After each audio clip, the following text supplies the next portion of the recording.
Wow, welcome to yet another episode of Mission Stories.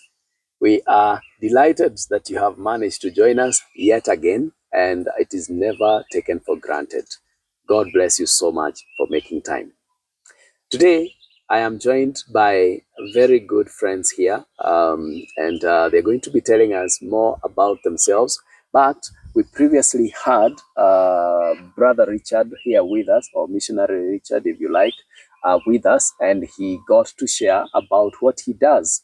And so today we're going to be continuing with that segment, but now from a different perspective, because he has brought us someone very special to him.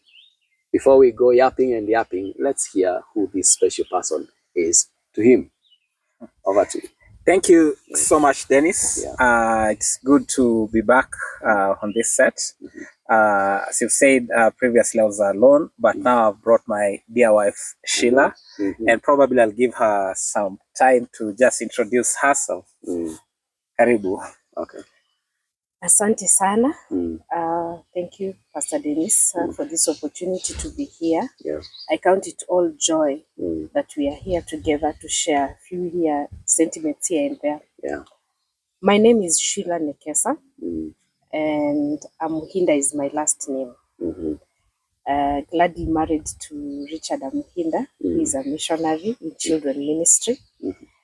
I am professionally, I've done business administration and management. Okay. So I am an admin by profession. I've been in the field for 12 years now. Wow. And I thank God for that grace. In this marriage, the Lord has blessed us with 3 boys. The firstborn is called Gabriel. The secondborn is called Emmanuel. The lastborn is called Nathaniel. Wow. Additionally, the Lord has mandated us to take care of another boy. He's called Dennis. Wow. Oh, like me. Yes. I'm in safe hands. Yeah. So in that house, I am the only queen. Hey. The rest are men. And I thank God for that opportunity. Amen. To be a mother of boys. Yes. I can imagine you get a lot of treats. A lot. And I'm enjoying it. Yes. Yes. Oh, amazing. It's great to have you, Shillah, with us. Asante. Yeah, this show wouldn't have been complete without having you come on board somehow. And I'm glad that you managed to come. And thank you, Richard, for having her come. Thank you. Amen. Asante. So for you who has just joined us, and this is the very first time you're meeting these dear people, feel free to go back to our previous episode that we interviewed Missionary Richard to hear more about the story, because that's going to be a bit of the basis of our conversation.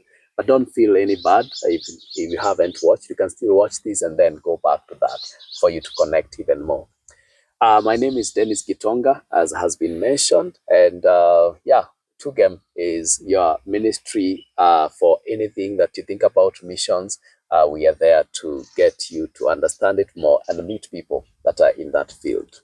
So we're going to be hearing from these dear friends, and please, if you have any questions, any comments or remarks you'd want to make, want us to bring to their attention for future reference, please do feel free to drop them on our comment section. You can also reach out on our other social media handles so that we can get to know what you're thinking about the program. Now, Richard and Shillah, I'm curious to know how you guys met. Now that you are here in this and you're a couple, it might just be good to hear that. Yeah. I don't know why you've thrown the ball on me. I wish you had asked her first. But then let me just say, I thank God that God enabled us to meet. Yes. Yeah, we met way back in campus. I was doing my final year in campus, and she had come in as a first year. Wow. Yeah, so yeah, she had come in as a first year. That one is interesting. It is interesting, yeah. Yeah. So it was a period whereby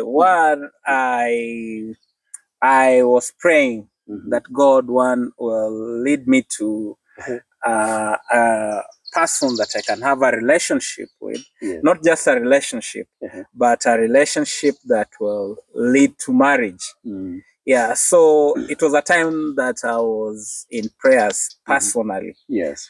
And so in campus, I was involved in the Christian Union, especially in the sound department. Yes. I used to play the keyboard in the Christian Union. Yes. And I was in charge of by then we used to call it the instruments subcommittee. Yeah, so I was the one in charge to ensure that every instrument is in order for the ministry, for the ministry to run in our Christian Union. Yes. So during the first week, back then it was in the year 2009, and our first week was a week of prayers. And so we were in our Christian gathering, and it was a time of prayer, and people were praying, people were deep in prayers. I was the one on the keys, doing the keyboard, and apparently I wasn't praying. My eyes were open, and as people were praying in the hall that we were in, where I was positioned, I could see the entrance and I could see the entire gathering where they were seated. And so I saw her walking in. People are praying and I'm on the keys. I saw her walking in and somehow my eyes followed her and up to where she sat. And it closed like that. I was in the service. I was in the service. Wow, yeah, so the service ended well, and she left. I didn't get an opportunity of again seeing her as she was leaving, because now I was engaging to see that we're wrapping up the instruments and just taking them where we normally store them. But later on, her image kind of got into my mind. It stuck and lingered. Yeah. So a few days in the same week, I was walking outside I was walking to get outside the campus, and we met at the gate. Wow. And so I stopped her. And I introduced myself. My name is Richard, and somehow I saw you coming to the Christian Union. I don't know if it's you or it's not you. I knew it was her. I was just trying to put myself on the safer side. Yes. Yeah. Just in case. Mistaken identity. Yeah, mistaken identity. So, but I knew it was her. Yeah, she told me yes. I was at the Christian Union, and I left that day, but I'll come back again. So in that period, I told her a bit of the Christian Union activities that she normally have. Actually, I inquired from her what she normally does. She told me she sings. So I told her we normally meet for singing, because I'm in the instruments department. We normally have some meeting times for singing. And so if she's interested, she can join. And she can come and get some orientation, so that she can see where she can fit. Okay, it wasn't much about her coming to sing. It was more of her coming closer. Yes, and you wanted close surveillance. The proximity. The proximity. And as they say, the rest is history. Yes. She's here now. Okay. She even got closer. Yeah. Got home. Yeah. So that's how we met, I can say. Amazing. How was it for you? How did that go? Well, I had, I joined when it was past the post-election violence. Yes. So the activities were not so much in the college. CU, yes. In the college. Then I had not officially become a member of the Christian Union. Okay. So the activities were not so much. So I actually had people singing. Then because I like singing and I like fellowship, I decided, let me see what these people are doing. So that's the first time I walked into the CU. And when I went in, of course, I found the service was going on. Yes. I attended the service. It ended because the service usually ran from 1 to 2, so that you're able to go to class after 2. Oh. So it was only 1 hour. Yes. So of course, I joined the service for that 1 hour. Then I left for class. Wow. Then when we met that time, I was actually coming back from lunch. So what you forgot to mention, we are products of Focus. We have been trained by Focus. Oh, nice. Yes. So there's a way Focus introduced us to a program in that, yes, you have the Christian Union activities, but there's one day that you take within the week, one day that you go for lunch. So you don't have a service. We used to call it a social day. Interesting. Yes. In the week, one day. So it used to be a Thursday. So that Thursday, there was no fellowship. Yes. There was no CU. So people were taking each other out for lunch, or you take yourself out for lunch. So now, when we met, it's because I was coming back to college, and he was working out. So we met in between, in the middle of our travels. Yes. Then, of course, he introduced himself and he said, what do you do? I told him I do praise and worship. Then he said, you can join us. We meet every Wednesday morning and every Friday morning in the Christian Union office. So, of course, I decided, because I like singing, I'll join. So I joined the singing, the praise and worship team of the Christian Union. It didn't last long. Yes. Like around, I think the first year or the second term, because that time we were working with terms. Yes. The second time I was elected in the executive as the vice secretary. Yes. And you know what Focus, if you have read about Focus, yes, I know you Focus. know what it means when you are elected as the executive committee member. You get very busy. You become very busy. And you are not available, and you're just busy planning retreats, you're planning things here and there. So I got busy that time. But he had my number, so he could call me to find out how are things happening.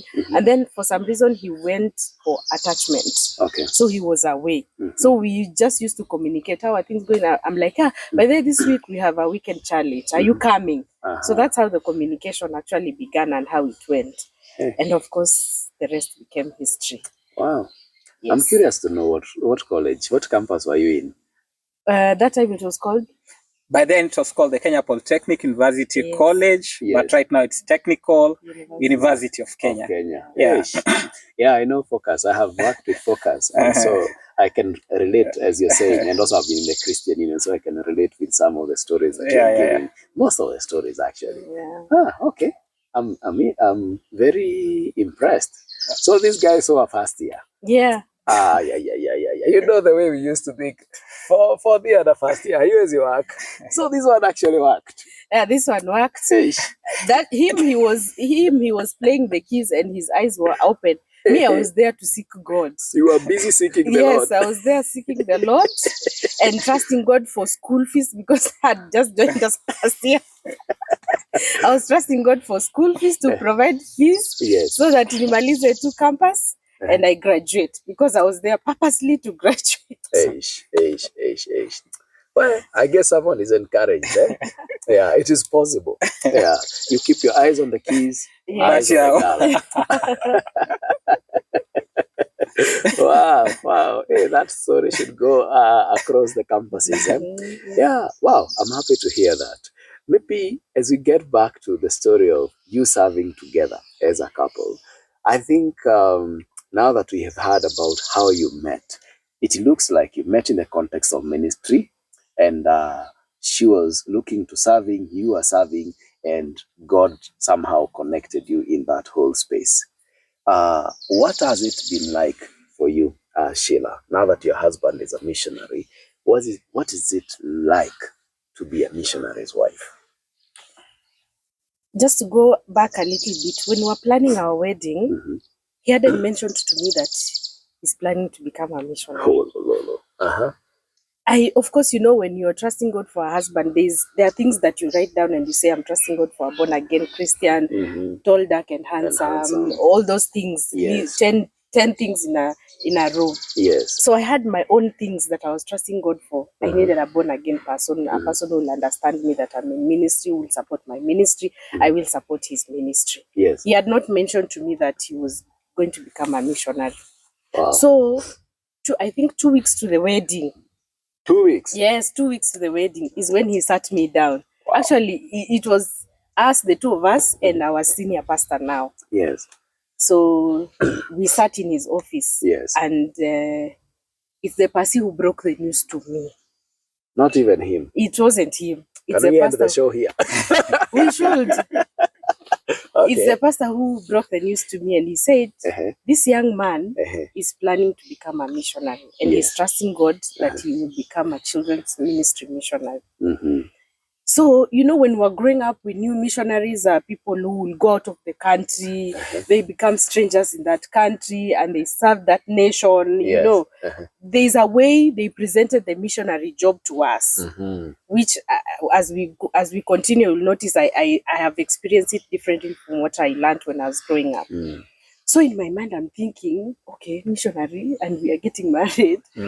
So what next? Yes. Should we end this thing here? Because I don't think I'm ready for this. I just want a husband who can serve God. Yes. And not become a missionary or a pastor's wife. Asisongeshe huko sana. Asongeshe huko sana. To serve to God within these limits of ours. Na mtatuambia kwa nini hamtaki kuwa marais wa pastor?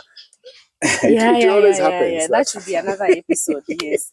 The missionaries. You know, but most of the time, you find those guys that say they don't want to be, they end up actually. So now I didn't say anything. I didn't even tell him anything after that discussion. I just went home and I sat down and I asked God, I mean, God, did it have to go this far? How else are we going to operate after this? You know, we are getting married in 2 weeks. What next? So I talked to a few friends of mine who we used to pray together. Yes. Actually, it was only one friend I talked to. I told him, hey, you know, my husband to be will become a missionary after our wedding. And when I knew it was serious is because after our wedding, 2 weeks, was it 2 weeks or 1 week after our wedding, he went away for a missionary's training. Come again. He left me alone. After how many days? Was it 2 weeks? It was after 2 weeks. Actually, I'd come back from our honeymoon. Yes. Yeah, the following week. So he went for the missionary's training because now the Awana International officials had come to Kenya. Yes. So they were going for the training now. Yes. Now to become fully missionaries after that training. So when I talked to this friend of mine, she was like, what do you mean? You guys, how are you going to survive? How are the children going to survive? You mean, how will you make income? In fact, her exact words were, mtakuwa mnakula. Like missionaries don't eat. Yes. They don't. Mtakuwa mnakula nini? I'm like, me niko job. So tuta survive. At least yako But parent. Of course I get offended. And I'm like, does it mean that when missionaries go out there, you cannot eat? Nyi wote mtalala njaa as a family. So I went back and I told God, you have appointed us for this job. I cannot withdraw now. And when I was trusting God for a husband, you brought this one. If you wanted me to get married to somebody else, you would have given me that other person. But because you thought it wise that I should get married to him, then give me the grace to handle this journey. And I decided to now handle it as an individual. I didn't share with even my parents, I didn't share with them. I kept it to myself from there. That reminds me of Mary, the mother of Jesus. Yes. She kept all these things. Yeah. Because because now my friend has already discouraged me and I didn't know what my parents will say. Especially if she has said so, what will my parents say? Will they be discouraged also because I'm getting married to a missionary or something? And because our parents are African, they like a husband who has made it in life, somebody who can take care of his family, who has a name, build a name for themselves. 5, goes to work in town. So I kept it to myself. Suit. So we get married. 2 weeks he goes for the training. After we come back for honeymoon, he goes for the missionaries training. Now he becomes a missionary. Wow. Yes, fully. And I can say the journey has been interesting because I told God to prepare me for this. Yes. So that I don't get discouraged. Yes. Prepare me and position me for this job. So that I'm able to handle it as a wife now, not as a girlfriend. Not a girlfriend, yes. As a wife. And in future, as a mother, because children were going to come. Yes. So I must say God prepared me for that. Okay.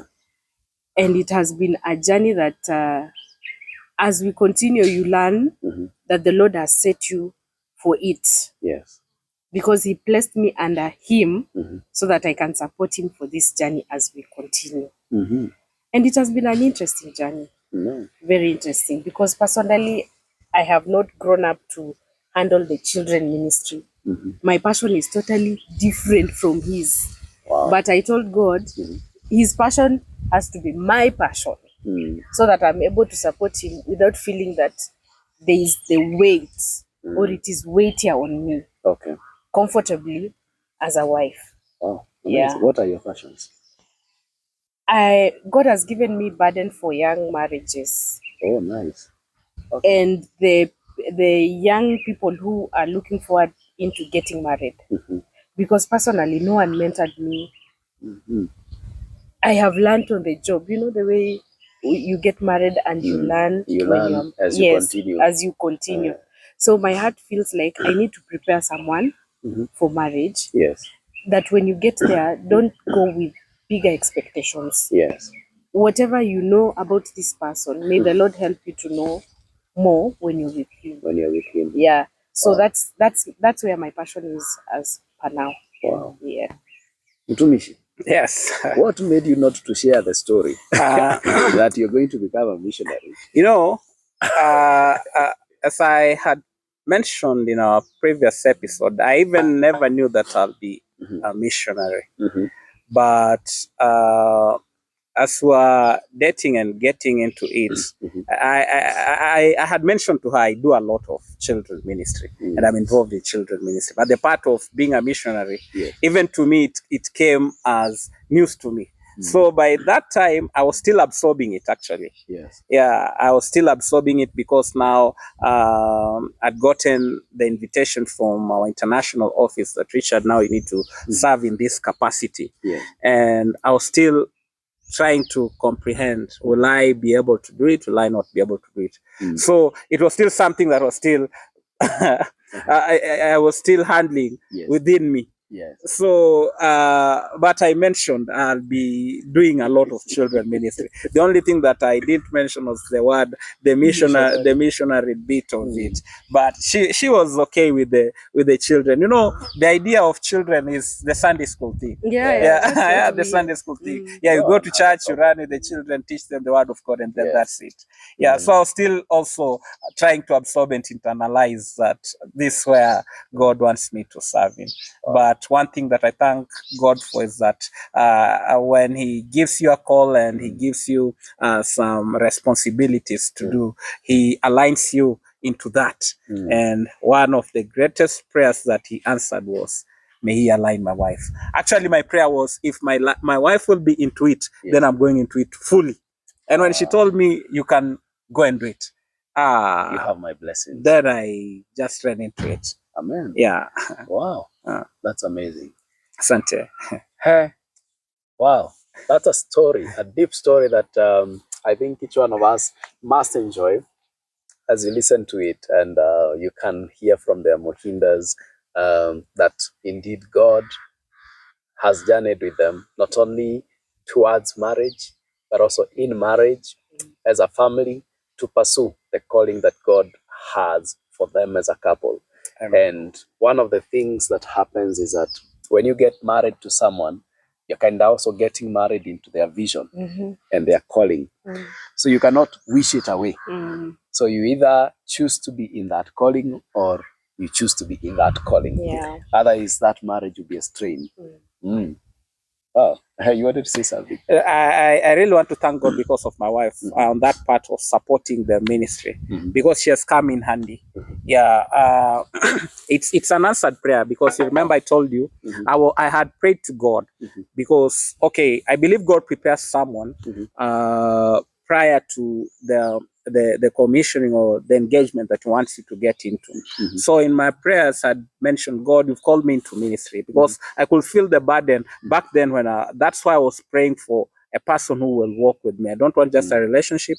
I want a person that will walk with me even as we're getting into marriage. And so one of the prayers that I made is that, God, you've called me into ministry. The person that you bring, help me that will align with what you've called me to do. Yeah. And so when I mentioned that, and she was like, okay, if this is God's, then let's do it. Yes. I saw an answered prayer. Into it. And so I'll encourage people, even as you're getting into it, also consult God and tell God exactly what is it that you're trusting Him for. And I believe God answers. According to His will. Yes, and the worst He can say is a no. So the moment you place it before Him, now you have already done your part. Then you leave it to Him. Shillah, what are the joys and challenges of serving in mission as a couple? The joys are the blessings of God. There are many. They come in plenty, especially if you open up your heart to serving God as a couple. Yes. Because we'll trust God for something as a couple. When you hold hands and you pray, and the Lord hears, you know, there's a scripture that says, which I love so much, that the Lord commands a blessing where there is unity. Yes.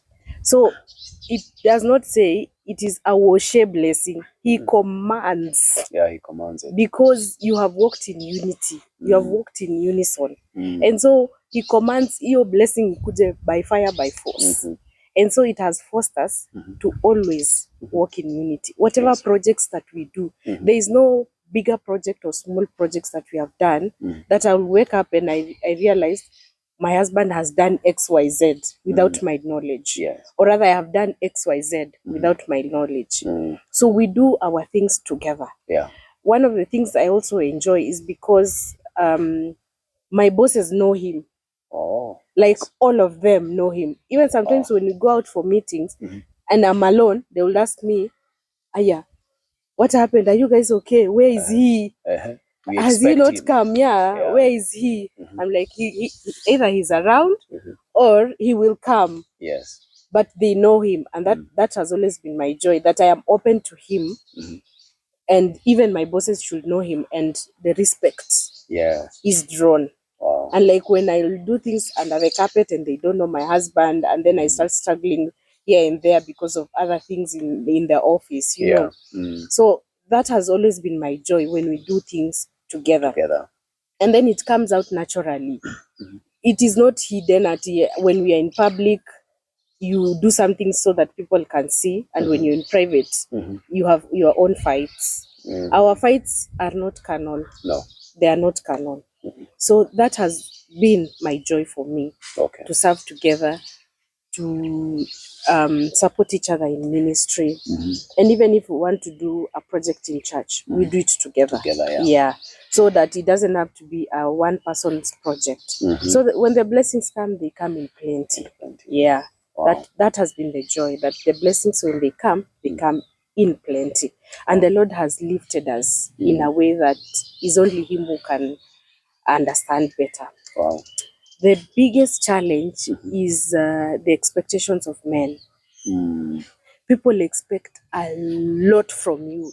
A lot, like massive things from you. And we are just human.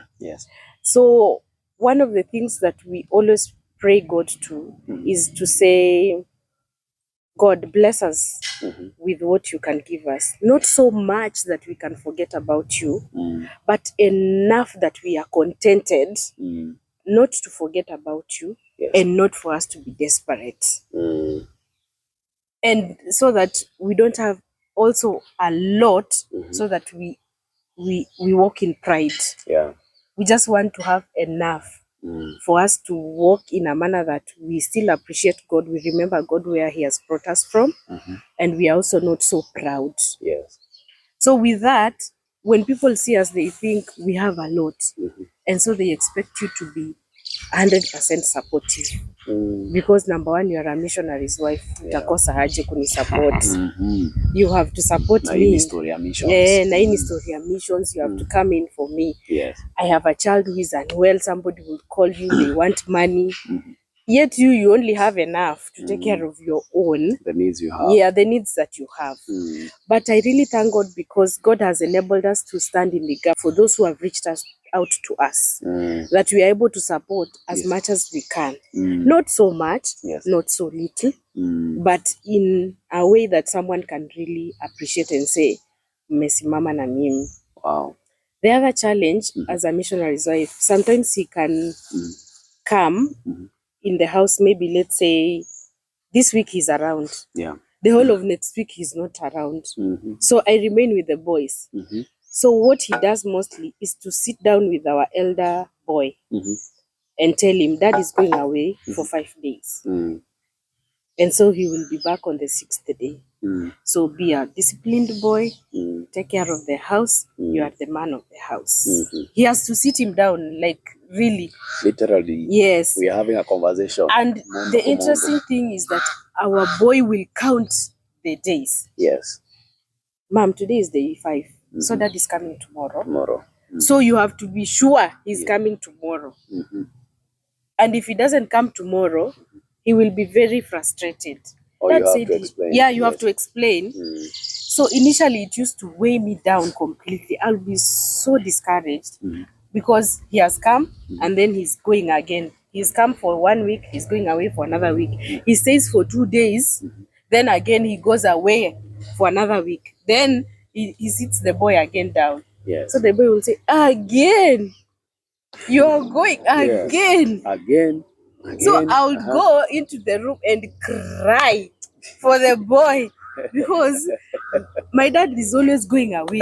Wow. So now, when we will ever have him around, so for him, when he comes back, what he will do, when it falls on a weekend, he will go out with the boy.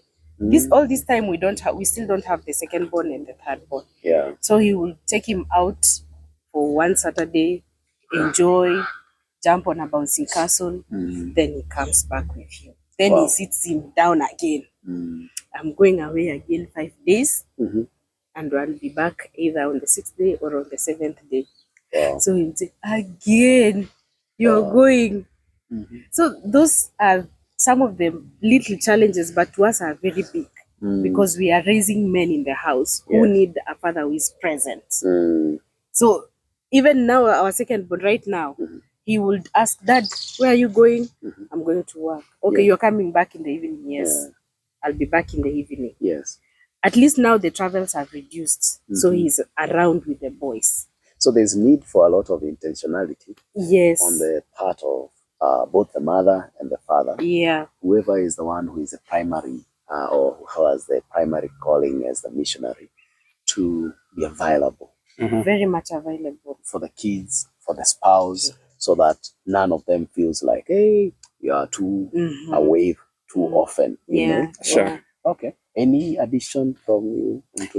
You know, when we were planning to get married, our senior pastor, Reverend Christopher Ochieng, during one of the sessions that we were having with him, he told us, Richard, you're getting married.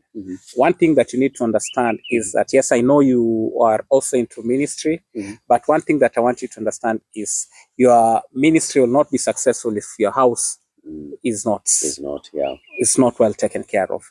So first of all, you're a husband. And to the father, to the children, that God will bless you. So make that priority, that as much as will be needed by the ministry work, that you are first husband, and also you'll be a father to the children that will come. So don't do so much ministry and forget about the house, your house, and again, don't dwell so much on the house and then you also forget about the ministry. So you need to strike a balance in between. And so the way you said it, at times ministry can be very time consuming, as in it can be very demanding.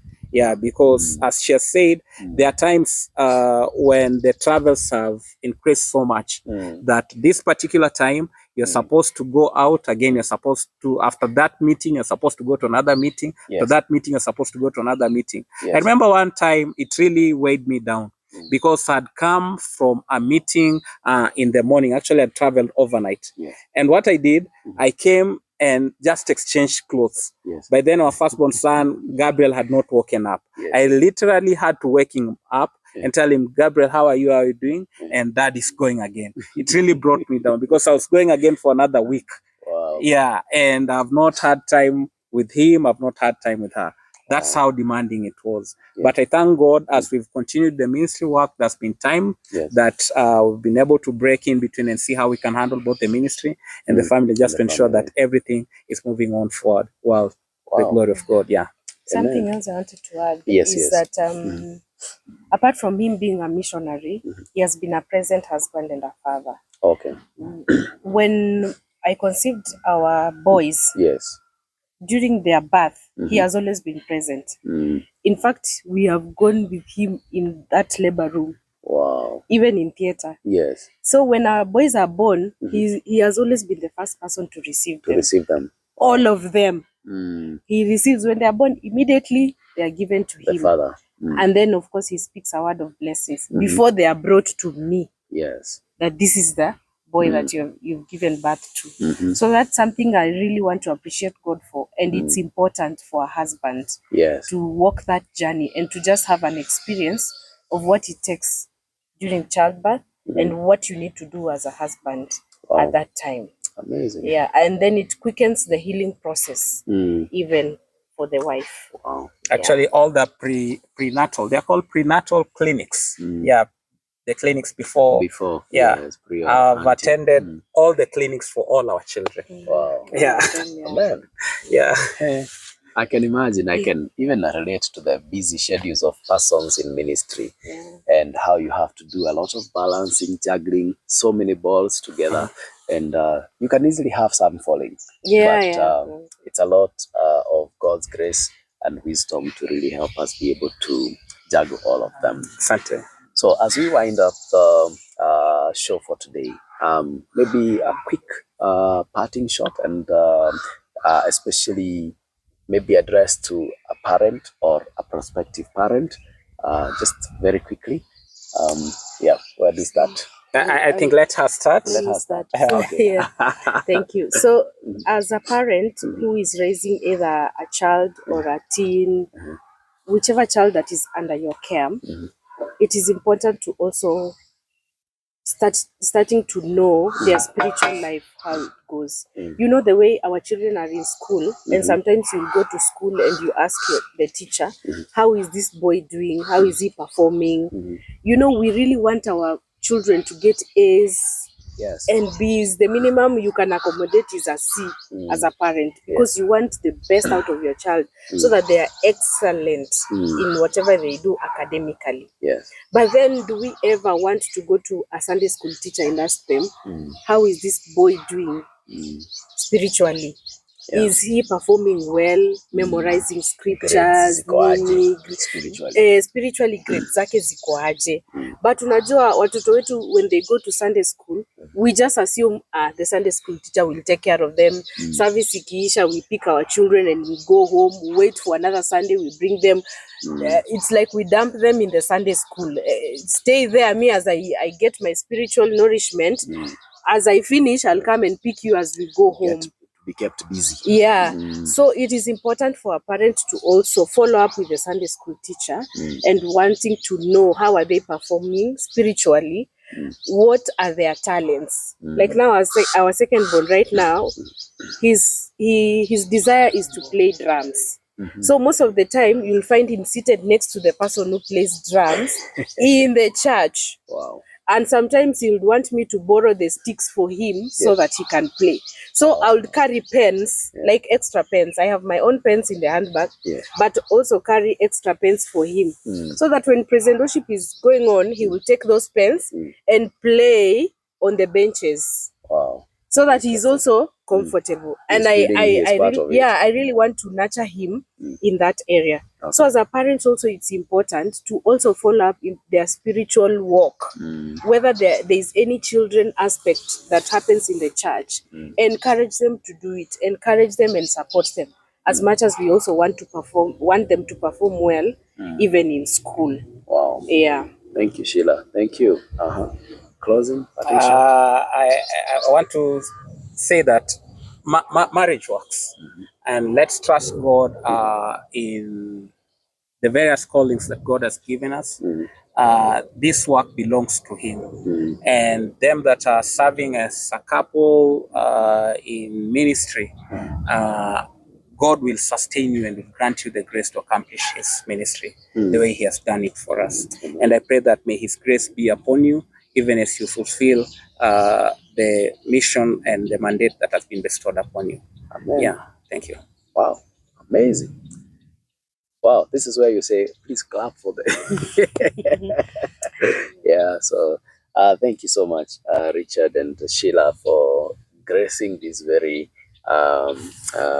wonderful moment to get to hear more about missions and about families and about children's ministry. And I think there's a lot we have learned from the 2 episodes. The first one with you and then this one together. I think that's a lot to draw home. And I pray that each one of us will get something out of it. Remember, our viewer, in case you'd want to reach out to them, to talk, to have a conversation, you can always reach out to us and we can refer you and get you to connect with them. But also, they have talked about many things they are doing. They have talked about the Awana programs. They have talked about the children's church they do in Ruiru, Kiambu County, Kenya. And they have also talked about the involvements in mentoring young couples and people that are looking towards marriage. And so you have all that you can draw from this wonderful couple. Thank you so much for joining us. Thank you for your time and thank you for listening to us. Until we see you again in another episode, this is Missionary Stories. Thank you.